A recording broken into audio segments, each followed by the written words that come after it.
Hello dear WBCS exam comrade, তোমাদের প্রত্যেককে welcome WBCS pro লাইভে।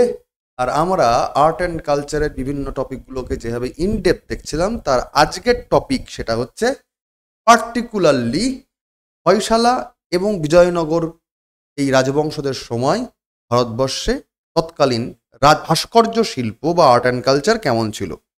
আর্ট অ্যান্ড কালচারের নানা রকম দিক দিগন্ত থাকে, যেমন পেইন্টিং থাকে, মন্দির আর্ট অ্যান্ড কালচার থাকে, আরও অনেক দিক রয়েছে, পিলার স্টাইল আছে, অনেক রকম স্টাইলের জিনিসপত্র থাকে। আমরা স্পেসিফিক যেটা মিনিয়েচার, একটা বিশাল বড় আর্কিটেকচারের ছোট্ট একটা অংশ, স্কাল্পচার ভাস্কর্য, সেটাকে নিয়ে আলোচনা করছিলাম।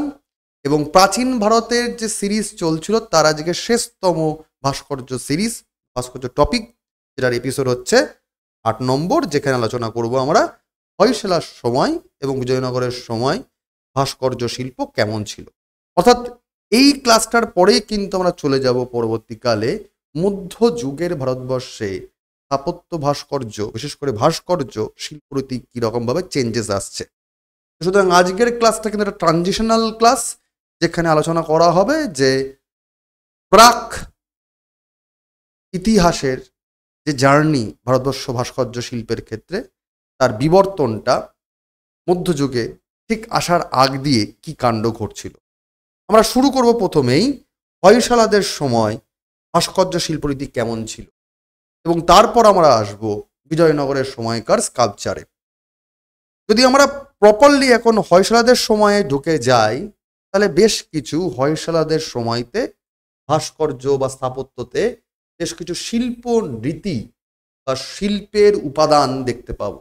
যেমন এক, তাদের পৃথক অন্য স্টাইলে, আমরা আগে পল্লব পড়েছি, চালুক্য পড়েছি, মৌর্য পড়েছি, গুপ্ত পড়েছি, এর থেকে পৃথক স্টাইলে মন্দির স্থাপনার নকশা চিত্র একটু অন্যরকম হয়েছে। মন্দিরের আশপাশ দিয়ে প্রাচীরের জন্য নকশা একটু অন্যরকম হয়েছে অন্যান্য রাজবংশগুলোর তুলনায়। মণ্ডপের জন্য, মানে টেম্পল, তাদের জন্য যে ভাস্কর্যতা সেটা আলাদা হয়েছে। টেম্পলের প্রবেশদ্বার, যেটা গেটওয়ে, তার প্রবেশদ্বারের খোদাই কার্য ডিফারেন্ট আছে। এবং বিশেষত ইম্পর্টেন্ট, এই হয়শালা ডাইনেস্টি এই সময়কার, এটা হচ্ছে রতিক্রিয়া বা রতি শিল্প, যাকে বলা হয় কামশাস্ত্রের বিভিন্ন প্রতিচ্ছবি এখানে উদিত হয়েছে। এই জিনিসগুলোকে আমরা যদি একটু ডেপথে পড়ি, বিশেষ করে হয়শালাদের সময়কার ভাস্কর্য কীরকম সেটা যদি ডেপথে পড়ি, তাহলে এই পয়েন্টগুলোকে আমরা পাবো। কি পাবো স্যার? প্রথমেই পাবো যে হয়শালা এই যে সাম্রাজ্যটা, এটা পার্টিকুলারলি দক্ষিণ ভারতের এক সাম্রাজ্য।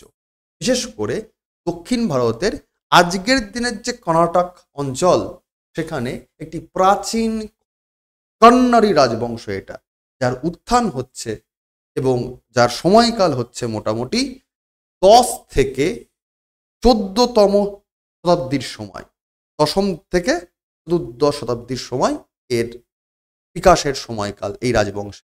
এবং যখন এই রাজবংশ তার সাম্রাজ্য বিস্তার করছে, প্যারালালি সেইখানে কিন্তু তার আর্ট অ্যান্ড কালচার, তার ভাস্কর্য, নানা রকম শিল্পকলা সব কিছুর কিন্তু উত্থান হচ্ছে, তার দিগদর্শন পাল্টাচ্ছে। আগে এই কান্নার অঞ্চলে, যেখানে দক্ষিণ দিককার চালুক্যরা রাজত্ব করত, পশ্চিমের চালুক্য, দক্ষিণ পশ্চিমের চালুক্যরা, যেখানে কল্যাণ বলা হয় না, কল্যাণ জুয়েলারির তোমরা নাম শোনো, ওই তাদের যে প্রভাব প্রতিপত্তি যখন যেখানে ছিল, সেই জায়গাটাতেই কিন্তু হয়শালা ডাইনেস্টি তারা এমফ্লাওয়ারিশ হচ্ছে। অর্থাৎ চালুক্য চলে যাচ্ছে, রাদার ওয়েস্টার্ন চালুক্যাস চলে যাচ্ছে, তারপরে হয়শালা আসছে। কিন্তু ইতিহাসের জার্নি এক অদ্ভুত, এক রাজবংশের পর আরেক রাজবংশ, তারপর আরেক রাজবংশ এসে সেখানে সাম্রাজ্য বিস্তার করে।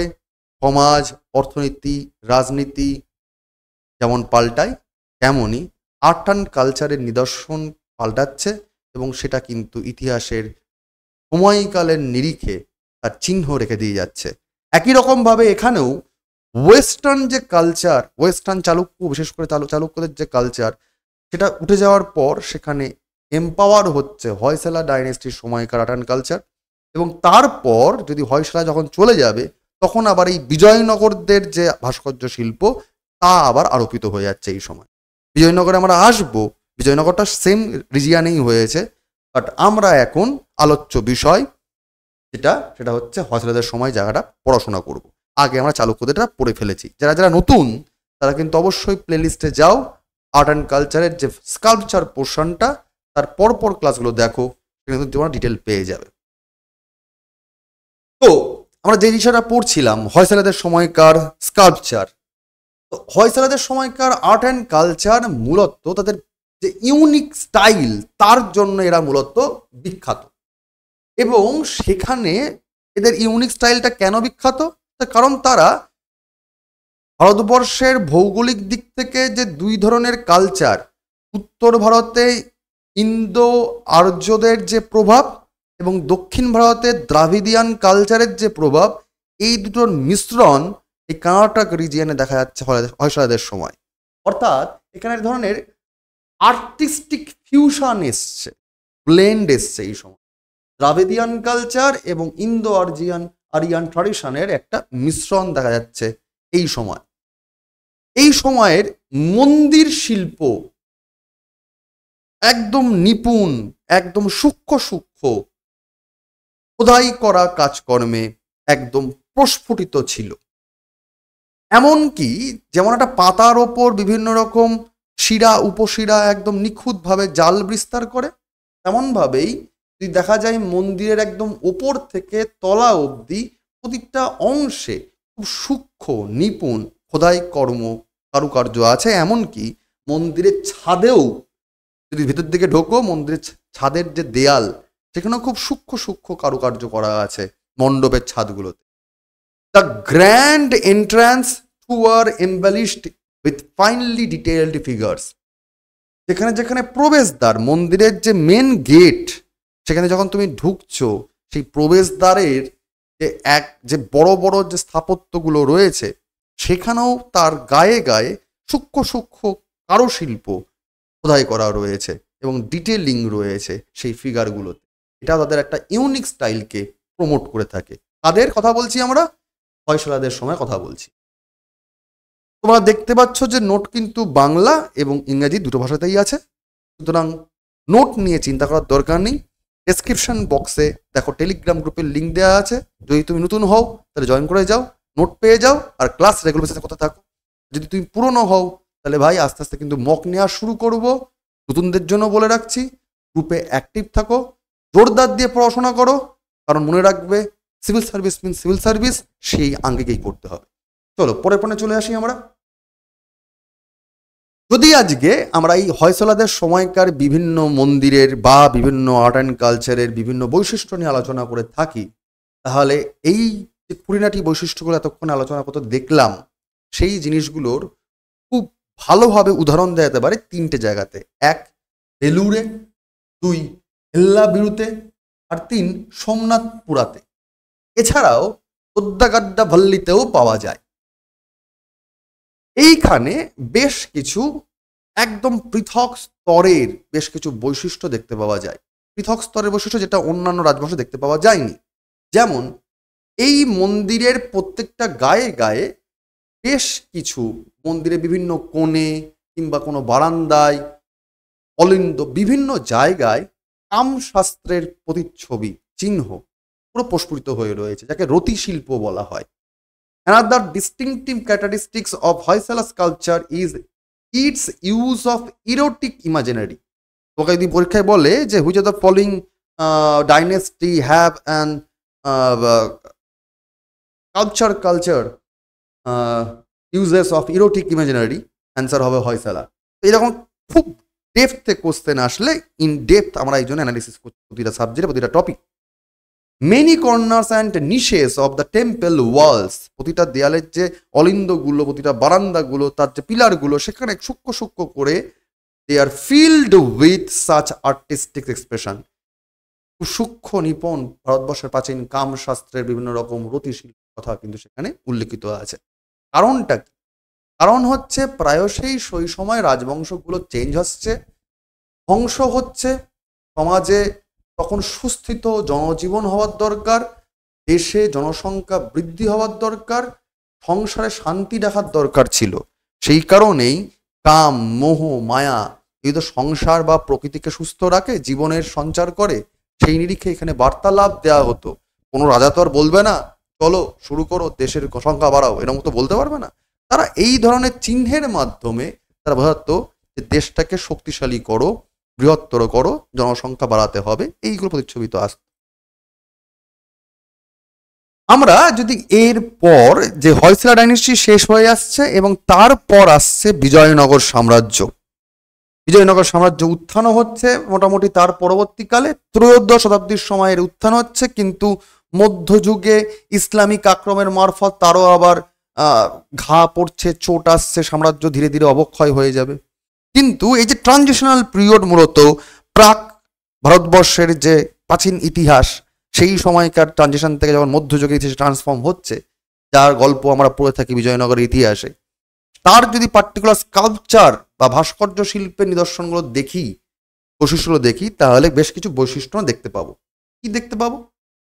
দেখতে পাবো এই সাম্রাজ্যের সময় আর্ট অ্যান্ড কালচার বা ভাস্কর্যতে নরম পাথরের ব্যবহার করা ছিল, ব্যবহার বেশি করা হয়েছে। কারণ কি?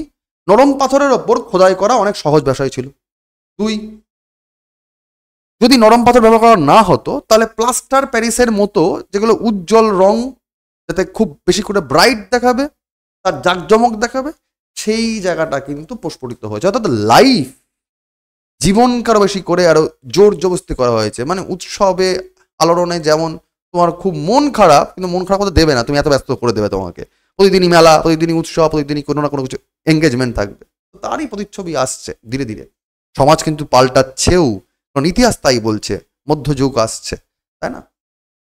বেশ কিছু অলঙ্কৃত মন্দির আসছে, দেবদেবী পৌরাণিক দৃশ্যগুলো সেখানে চিত্রায়িত হচ্ছে, এবং বিশেষ করে একটা বিশাল আকার একখণ্ড পাথর, সিঙ্গেল ইউনিট যে পাথরগুলো ছিল, রক, সিঙ্গেল ইউনিট রক, সেইগুলোকে খোদাই করে করে বিশাল বড় বড় প্রতিমা খোদাই করা হচ্ছে।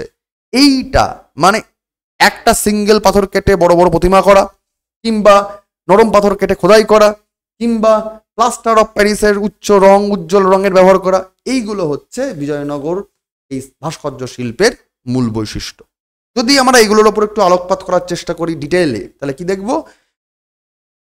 হয়সলা সাম্রাজ্য শেষ হচ্ছে, শুরু হচ্ছে বিজয়নগর সাম্রাজ্যের উত্থান।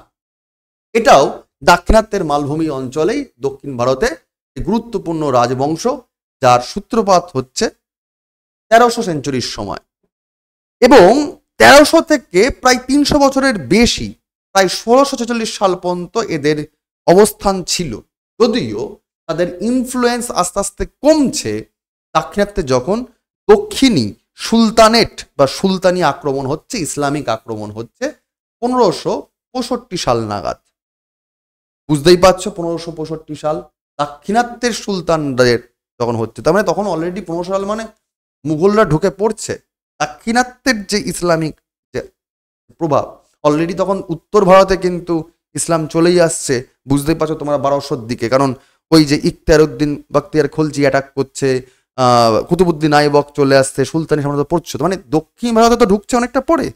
অলরেডি উত্তর ভারতের ইতিহাস পাল্টাচ্ছে, দক্ষিণ ভারতেও কিন্তু কালচার পাল্টাচ্ছে। Artistic of this period often worked with soapstone, a soft material that was easy to carve। এক ধরনের নরম পাথর ব্যবহার করা হচ্ছে, যাকে বলা হয় ক্লোরাইড বা সাবস্টোন বা সোপস্টোন, যাকে খোদাই করা, যার ওপর কারুকার্য করা অনেক সহজতর হয়ে যায়। Since the stone surface was uneven, পাথরগুলো যেহেতু তার ওপরটা তো মসৃণ হয় না, তার জন্য সেখানে খুব উচ্চমানের শিল্পীর প্রয়োজন হয়, খোদাই শিল্পীর প্রয়োজন হয়, যারা খুব সুন্দর করে মসৃণ করে তাকে নকশা কাটবে, মসৃণ করে দেবে। এবং তার জন্য বিভিন্ন রকমের, অনেক সময় যদি মসৃণ খুব বেশি না হতো, তার ওপর দেওয়ার সময় প্লাস্টার অফ প্যারিসেরও দরকার পড়তো, অর্থাৎ তার জন্য অনেকগুলো লেয়ার করার দরকার পড়তো, এবং সেই প্লাস্টারের ওপর দিয়ে স্মুথ করার পর সেখানে রঙের ব্যবহার করা হতো, এবং তারপরে নতুন করে আবার রিফাইন করে সেগুলোর ওপর স্কাল্পচার বা ভাস্কর্য শিল্প চিত্রিত হতো বা খোদাই করা হতো। Vijayanagara art sculpture was inseparable tied to temple architecture. Vijayanagara সাম্রাজ্যের সময় যে মূল ভাস্কর্য শিল্প তা কোনো রকম ভাবেই মন্দির যে আর্কিটেকচার, মন্দির স্থাপত্য করা, তার সঙ্গে বিচ্ছিন্ন করা যায় না। এটা ওতপ্রোতভাবে জড়িত। The temple were richly decorated with life-sized images of deities. মানে জীবন্ত বড় বড় আকারের যে দেবদেবী, তাদের ছবি এমনভাবে খোদাই করা থাকতো। শুধু দেবদেবী নয়, মানুষ, পুরুষ হোক কি মহিলা হোক, প্রত্যেকটা পিলারে পিলারে ফ্রিকোয়েন্টলি এমনভাবে খোদাই করা থাকতো জীবনের ছবি দেখা যাচ্ছে। চলতে ফিরতে মন্দিরে যেমন জীবন সমাজকে চিত্রায়িত করা হতো, তার জন্য ডিটেইলড কার্ভিং থাকতো, সুনিপুণভাবে সেখানে খোদাই করা থাকতো। এবং সেখানে এই যে চূড়ান্ত ঘোড়া ছুটছে, চূড়ান্ত ঘোড়া বা বিভিন্ন রকম হিন্দু মাইথোলজির যে গল্পগুলো, সিনগুলো, সেগুলোকে এখানে চিত্রায়িত করা হতো। মানে লার্জার দ্যান লাইফ। তুমি সিনেমা হলে গেলে দেখতে পাচ্ছ রজনীকান্ত একদম বিশাল বড় এন্ট্রি নিচ্ছে, তোমার গায়ে কাড়া দিয়ে উঠছে, তুমি যে শিহরণটা পাও, তখনকার দিনে এই আর্ট অ্যান্ড কালচার গুলোও ছিল কিন্তু একরকম ভাবে বিনোদনের একটা উপায়, যেটা তুমি দেখেও মানে তুমি কোথাও ঘুরতে গেলে তো সেই একই আনন্দ পাও এখনো। এই একই রকম ভাবে সেই সময় কিন্তু আনন্দ হতো, জীবনকে উজ্জীবিত করা হতো এর মারফত। মন্দির যে চর্চা, মন্দির আর্কিটেকচারের সাথে কিন্তু বিজয়নগরের সময়কার আর্ট অ্যান্ড কালচার বা বিশেষ করে স্থাপত্যবিদ্যার, ভাস্কর্যবিদ্যার গভীরভাবে সম্পর্ক রয়েছে, ওতপ্রোতভাবে সম্পর্ক রয়েছে। Distinctive hallmark of Vijayanagara artistry. নির্দিষ্টভাবে যদি বিজয়নগর সাম্রাজ্যের সময়কার ভাস্কর্য শিল্প কথা বলা যায়, নির্দিষ্ট উদাহরণ দিন স্যার, তাহলে বলতেই হবে মনুমেন্টাল মোনোলিথিক ফিগার, যেন একদম একটা কোনো স্তম্ভ দাঁড়িয়ে রয়েছে এবং সিঙ্গেল পিস পাথর, একটা বিশাল বড় পাথর, তাকে কেটে একটা বিশাল বড় মূর্তি বানানো হয়েছে, একটা প্রতিমা বানানো হয়েছে। এটা এদের নিজস্ব একটা ইউনিক স্টাইল। যেমন এই ছবিটা তোমরা দেখতে পাচ্ছ, এই ছবিতে তাকিয়ে দেখো একটা বিশাল বড় পাথর, এই পাথরটাকে, এই সিঙ্গেল পিস পাথরটাকে কেটে বিশাল বড় গণেশ দেবতার মূর্তি খোদাই করা হয়েছে সুনিপুণভাবে এবং সুস্পষ্ট। Famous example include Shashi Vekalu Ganesha and Kedale Vekalu Ganesha statue at Hampi. এই হাম্পিতে গণেশের মূর্তিগুলো তারই নিদর্শন, which continue to stand as the enduring symbol of this empire's artistic grandeur. অর্থাৎ এই যে সময়কার, এই যে বিজয়নগর সাম্রাজ্যের সময়কার যে স্থাপত্যবিদ্যা, ভাস্কর্যবিদ্যা, তার আর্টিস্ট্রিকে, তার শৈল্পিক নিবেদনতাকে আরো বেশি করে প্রমাণ করে, চিত্রায়িত করে যে এদের একটা ইউনিক স্টাইল ছিল, মনুমেন্টাল মোনোলিথিক ফিগার। ঠিক আছে, এরকম ভাবেই কিন্তু প্রাক সময় থেকে বর্তমান মধ্যযুগের সময় আস্তে আস্তে এই দ্রাবিডিয়ান, ইন্দো আরিয়ান কালচারে, স্থাপত্যবিদ্যা কালচার ধীরে উত্তীর্ণ হচ্ছে, আরো তার ট্রানজিশন আসছে বিভিন্ন রাজবংশের সময় বিভিন্ন রকম ভাবে। তো আজকের ক্লাসে আমরা মূলত হয়সালা ডাইনেস্টি এবং বিজয়নগর ডাইনেস্টি এম্পায়ারের সময় যে আর্ট অ্যান্ড কালচারের ট্রান্সফরমেশন কীভাবে এসেছিল, ভাস্কর্য শিল্প কীভাবে বিকাশ হচ্ছে, তার ডিটেলিং বৈশিষ্ট্যগুলো দেখলাম। তাহলে দেখলাম হয়সালাদের সময় রতি শিল্প, এটা একটা ইউনিক স্টাইল এবং ইন্দো আরিয়ান এবং দ্রাবিডিয়ান স্টাইলে ব্লেন্ড হচ্ছে, এবং প্লাস্টার অফ প্যারিসে উজ্জ্বল রঙের ব্যবহার, মোনোলিথিক কালচার এবং সিঙ্গেল মনুমেন্টাল যে স্টাইল, বড় বড় প্রতিমা তৈরি করা, সেটা হচ্ছে বিজয়নগর স্টাইল। সেটা কিন্তু আমরা পরিষ্কারভাবে বুঝতে পারলাম এই ক্লাস থেকে। আমরা পরের ক্লাসে কিন্তু দেখতে পাবো, পরের এপিসোডে দেখতে পাবো যে প্রাচীন যুগ তো গল্প শেষ হয়ে গেল, পার্টিকুলার ভাস্কর্য শিল্প চর্চায় কি কি চেঞ্জেস এসেছে জন্য। ভারতের শিল্পকলা যে পার্ট আমরা পড়ছি, যে সেগমেন্ট করছি আর্ট অ্যান্ড কালচারে, তার আমরা পরের পার্টে চলে যাব, যেখানে মধ্যযুগ এবং তার পরবর্তীকালে আমরা চলে আসবো মডার্ন যুগে ভারতবর্ষের বুকে এই স্থাপত্য বা স্কাল্পচার যে চর্চা, সেটা কি করে আরো বিকশিত হচ্ছে। আজ এই অবধি থাকলাম, প্রত্যেককে শুভেচ্ছা এবং ভালো থাকো, সুস্থ থাকো, পড়াশোনা করতে থাকো। পরের ক্লাসে দেখা হচ্ছে। Best of luck, thank you.